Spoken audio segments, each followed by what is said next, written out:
વડાપ્રધાન નરેન્દ્ર મોદી અને જર્મનીના ચાન્સેલર ગુજરાતની મુલાકાતે આવવાના છે, જેને લઈને અમદાવાદ શહેરમાં ચુસ્ત પોલીસ બંદોબસ્ત ગોઠવી દેવામાં આવ્યો છે। ત્યારે આજે પોલીસ દ્વારા એસપીજી સાથે મળીને પીએમ મોદી અને જર્મન ચાન્સેલરના રૂટ પર ઓન ટાઈમ રિહર્સલ કરવામાં આવ્યું છે।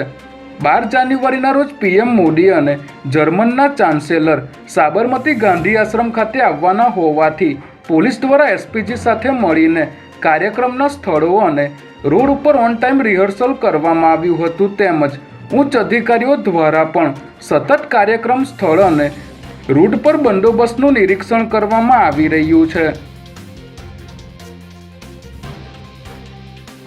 અમદાવાદ શહેરના અલગ અલગ વિસ્તારમાં આવેલા જ્વેલર્સની દુકાનમાંથી દાગીનાની ચોરી કરતી મહિલાને નરોડા પોલીસે ઝડપી લીધી છે।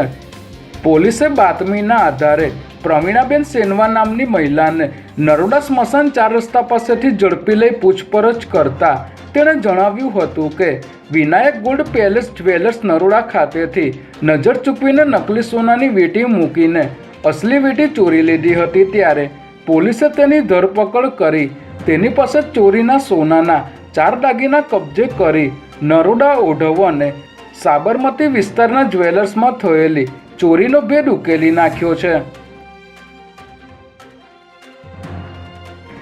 બીએનડી એનર્જી ફિટનેસ સેન્ટરનો ડેટા એન્ટ્રી ઓપરેટર 500 રૂપિયાની લાંચ લેતા એસીબીના હાથે ઝડપાઈ ગયો છે। એક જાગૃત નાગરિકે પોતાની લોડિંગ રિક્ષાનું રીપાર્સિંગ કરાવવા માટે ફિટનેસ સર્ટિફિકેટ મેળવવા ઓનલાઈન અરજી કરી હતી। ત્યારે આ કામગીરી માટે બીએનડી એનર્જી ફિટનેસ સેન્ટર ખાતે ફરજ બજાવતા data entry operator Amit Kumar પટેલે 500 રૂપિયાની લાંચની માગણી કરી હતી, જેથી ફરિયાદીએ એસીબીનો સંપર્ક કરી ફરિયાદ આપતા એસીબીની ટીમે બીએનડી એનર્જી ફિટનેસ સેન્ટરની બહાર સેંધાણી પાર્લર પાસે છટકું ગોઠવી આરોપીને લાંચની રકમ સ્વીકારતા રંગે હાથ ઝડપી લીધો હતો।